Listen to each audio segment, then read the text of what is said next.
किसी ने क्या खूब कहा है, कर्म करना बहुत अच्छा है, पर वह विचारों से आता है।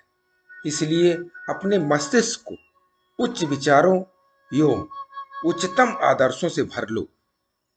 उन्हें रात दिन अपने सामने रखो। उन्हीं में से महान कर्मों का जन्म होगा। नमस्कार दोस्तों, मेरा नाम प्रेम प्रकाश पांडे है। आज अपने चैनल पर एक नई स्टोरी लेकर के आया हूं।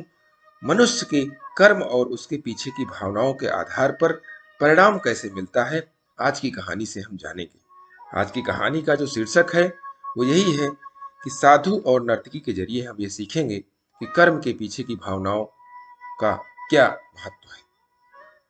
तो चलिए, चैनल को सब्सक्राइब नहीं किया है तो सब्सक्राइब कर लीजिए और सुनते हैं यह बेहतरीन स्टोरी।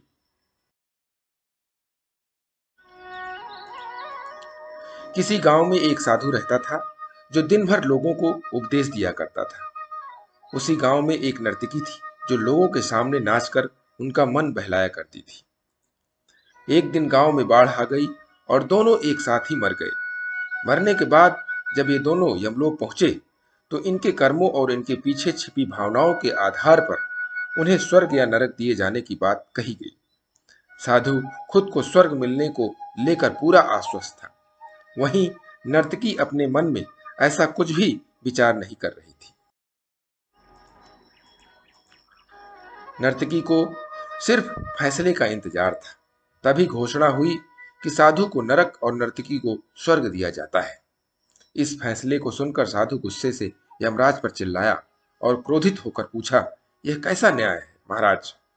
मैं जीवन भर लोगों को उपदेश देता रहा और मुझे नरक नसीब हुआ है, जबकि यह स्त्री जीवन भर लोगों को रिझाने के लिए नाचती रही और इसे स्वर्ग दिया जा रहा है। ऐसा क्यों?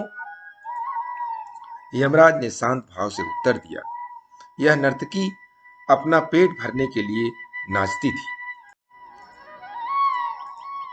लेकिन इसके मन में यही भावना थी कि मैं अपनी कला को ईश्वर के चरणों में समर्पित कर रही हूं, जबकि तुम उपदेश देते हुए भी यह सोचते थे कि काश तुम्हें भी नर्तकी का नाच देखने को मिल जाता। हे साधु, लगता है तुम इस ईश्वर के इस महत्वपूर्ण संदेश को भूल गए कि इंसान के कर्म से अधिक कर्म करने के पीछे की भावनाएं मायने रखती हैं। अतः तुम्हें नरक और नर्तकी को स्वर्ग दिया जाता है। दोस्तों, यह कहानी हमें सिखाती है कि हम कोई भी काम करें, उसे करने के पीछे की नीयत साफ होनी चाहिए। अन्यथा दिखने में भले लगने वाले काम भी हमें पुण्य की जगह पाप का ही भागी बना देंगे। तो कहने का तात्पर्य यह है दोस्तों कि जीवन में काम करना, कोई भी काम करना, लेकिन उसके पीछे की जो नीयत है वो नीयत साफ होनी चाहिए। तभी आप पुण्य का काम कर रहे हैं, तभी आप सही काम कर रहे हैं। इसके लिए प्रतिदिन सुबह 5:30 बजे एक नई कहानी, एक नई उमंग से दिन की शुरुआत करते रहें।